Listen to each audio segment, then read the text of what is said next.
A defasagem do sistema ela é feita propositalmente para cancelar um serviço ou alterar o mesmo quando eles julgarem necessário. Beleza? Grave essa frase. Tá?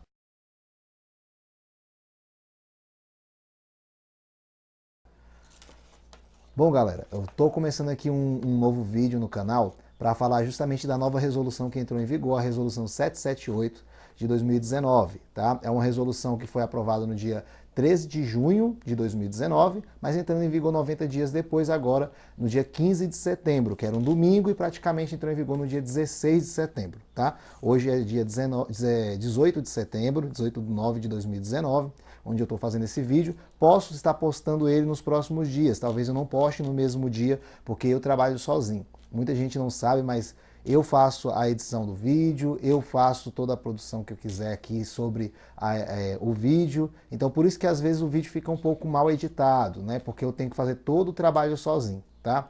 Tanto em relação ao contexto do que eu vou apresentar, tanto em relação ao do vídeo que será editado, beleza?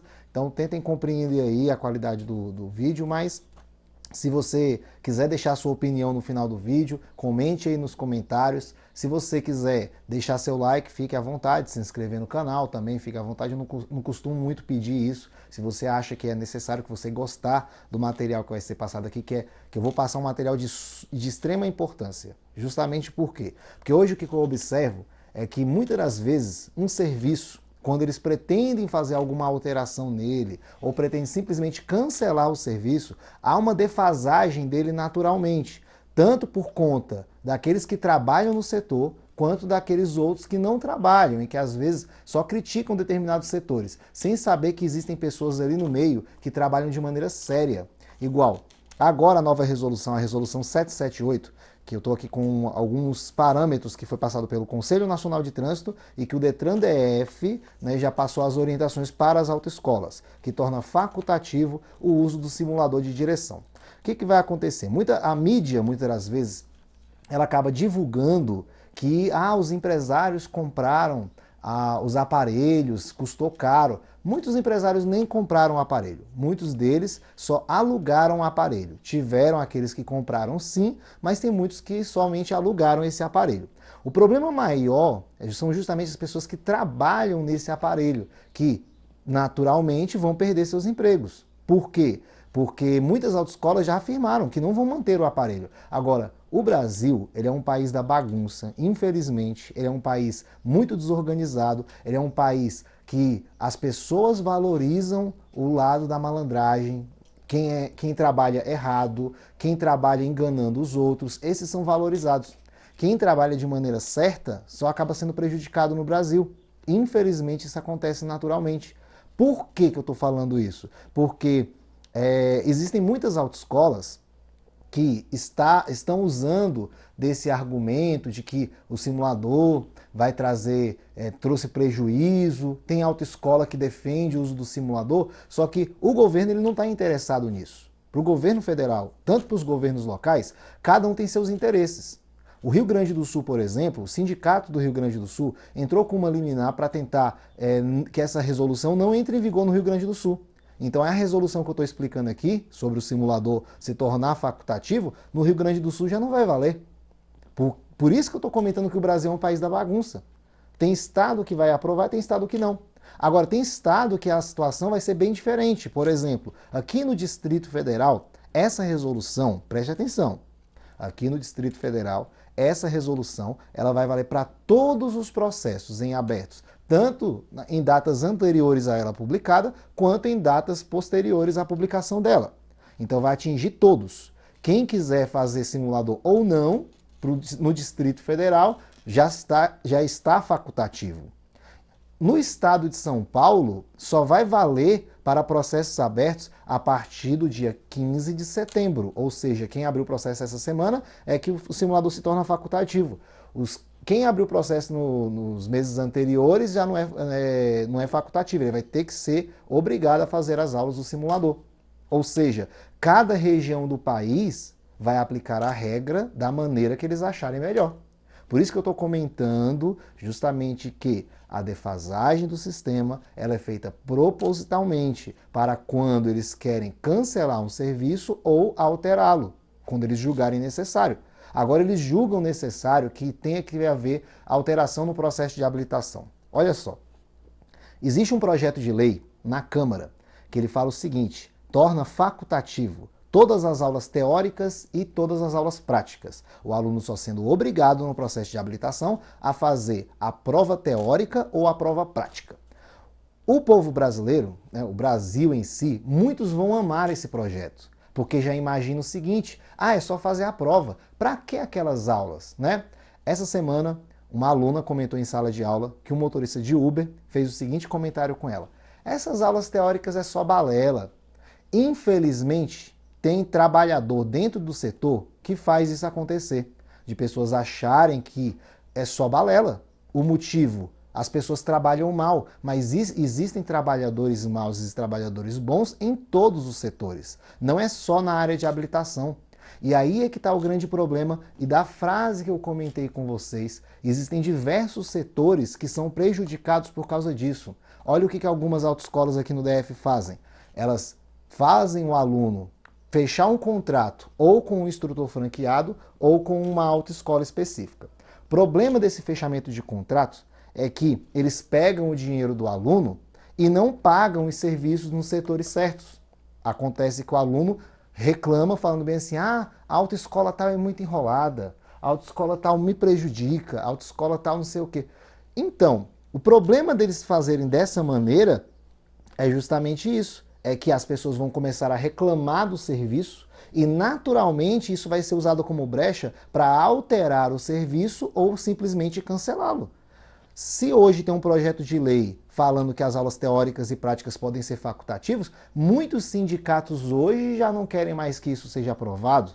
Só que os mesmos sindicatos que foram favoráveis à retirada do simulador. E aí eu fico perguntando, se eles não foram favoráveis à retirada do simulador, por que agora eles não querem que esse projeto seja aprovado? Porque fere diretamente eles, entendeu? E aí eles começam a se movimentar, pedindo para fazerem paralisações, para fazerem protestos, tá? E isso ocorre em todos os setores. Naturalmente, haverá uma grande mudança no cenário financeiro e no cenário de trabalho no nosso país. Os serviços todos serão alterados. Lá em Campinas, São Paulo, já foi aprovado, não foi aprovado não, existe um serviço lá em São Paulo de teleentrega utilizando drone. Você solicita pelo celular um lanche, por exemplo, e um drone vem deixar isso na sua casa. Todo mundo vai achar isso uma maravilha, é muito bom. Um drone vem e deixa, beleza. Só que você não se preocupa com a taxa de desemprego de pessoas que trabalham nesse setor. A mesma coisa pode acontecer com motoristas de transporte de aplicativo. O motorista de transporte de aplicativo, ele não sabe o perigo que ele corre de que em alguns países já começaram a colocar o transporte de aplicativo feito por inteligência artificial. Um alerta, cuidado com a inteligência artificial. Aparenta ser algo muito bom, mas futuramente isso vai acabar com muitas áreas de emprego. Observe, em alguns estados já existe o ônibus em qual só tem um motorista, não tem mais cobrador. Aqui no Distrito Federal ainda temos cobrador, mas cuidado, vocês podem estar com os dias contados. Lá na Holanda, eles estrearam um ônibus que dirige sozinho. Aí muitos no vídeo vão falar: mas isso não vai chegar no Brasil por agora. Quem sabe? Pode chegar nos próximos anos. A gente não tem noção. Porque coisas assim, para chegarem, elas precisam que toda uma estrutura seja alterada realmente. Tanto na base legislativa, nas suas normas de trânsito, quanto na sua estrutura viária. As vias brasileiras, a gente sabe, elas têm uma estrutura muito precária se a gente for comparar com outros países. Então, de fato, para que isso chegue no Brasil, essas duas áreas precisam de alteração. E o governo ele pode já estar se mobilizando para que isso venha a acontecer. Então, cuidado, porque a defasagem de um sistema, ela é feita propositalmente para alterar um serviço ou cancelá-lo quando eles julgarem necessário. Se você hoje olha para um determinado serviço e você tem um ar de crítica com aquele serviço, tenta alterá-lo mais de uma maneira positiva. Por exemplo, muitas pessoas reclamam que motorista de ônibus ele é mal educado. Tem seus trabalhadores que trabalham assim, sim. Não vamos ser coniventes e achar que não existe. Existem. E infelizmente isso vai ser usado como margem. Eu vou falar de um serviço agora que eu sempre costumo citar muito ele em sala de aula, que ele era benéfico e ele foi retirado. Motoristas de van que ocorriam aqui no Distrito Federal, que a gente chamava de lotação. Eles paravam uma van amarelinha nos pontos de parada e faziam lá também serviços como os de ônibus hoje. O governo naquela época falava que os motoristas de van andavam igual louco. Vamos concordar. Lotava, enchia a lotação de muitos passageiros, ou seja, colocava além do excedente. Isso também acontecia. Agora, o governo podia fiscalizar para melhorar esse serviço? Poderia. Só que o que o governo fez? Cancelou o serviço. O motivo é que quem é que lucrava com o serviço das vans? Fica a pergunta, né? Outra, a van travava o aumento de passagem de ônibus aqui no Distrito Federal. Porque quando a empresa de ônibus aumentava a passagem, um motorista da van mantinha o mesmo valor. Aí isso, de certa forma, equilibrava e mantinha ali um preço de passagem de maneira mais estável. Só foi a retirada das vans, e eu não sei se você vai se recordar, mas foi um aumento de passagem atrás do outro. Mais uma vez, a defasagem de um sistema ela é feita propositalmente para cancelar um serviço ou alterar quando eles julgarem necessário. Você vê que eu já alterei a frase algumas vezes, mas vai no mesmo âmbito. Perceba que essa lei do simulador agora fala o seguinte, vamos lá, que antes era 25 aulas práticas de carro, sendo 5 no simulador e 20 no carro.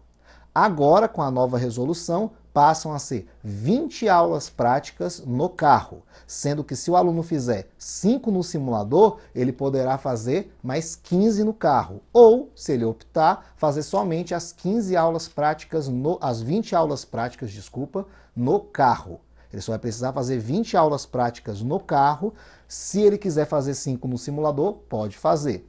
As aulas do simulador todas vão sair para o prazo de antes 30 minutos cada aula, agora 50 minutos cada aula, tá? Os processos anteriores também entram na nova resolução, aqui no Distrito Federal. Isso significa que pessoas que pagaram já tudo para os seus instrutores, para as suas autoescolas anteriormente, elas já teriam essas 5 aulas do simulador, mas tem muita autoescola já afirmando que não vai devolver esse valor para os alunos. Aí cabe ao aluno procurar dos seus direitos e saber como reagir nessa situação, beleza? Então, esse foi aí o vídeo de hoje, tá? Espero ter esclarecido alguns pontos dessa nova regra, beleza? Então, o processo de habilitação hoje, ele vai passar por alterações. Existem pessoas que trabalham no setor que estão bastante preocupados, tá? Porque haverá uma grande taxa de desemprego, se caso algumas resoluções forem aprovadas. Alguns projetos de lei que estão na Câmara, inclusive vou fazer um vídeo depois mostrando quais são esses projetos de lei para vocês, tá? E se caso o governo quiser, ele pode alterar de uma maneira positiva. Existe. Hoje o processo de habilitação, ele não ensina as pessoas a dirigirem. Infelizmente, eles ensinam a pessoa a passar na prova prática. Então tem que se alterar a metodologia utilizada no processo de habilitação. E não simplesmente cancelar o processo de habilitação. A resolução que eu tinha comentado aqui, o projeto de lei, na verdade, que eu tinha comentado aqui, que ele torna as aulas teóricas e práticas opcionais, é um perigo. Você pode achar que eu estou defendendo porque é do meu setor, mas não. Houve uma época que a pessoa só pagava para fazer a prova teórica ou para a prova prática. Nessa época, as pessoas reprovavam diversas vezes. Só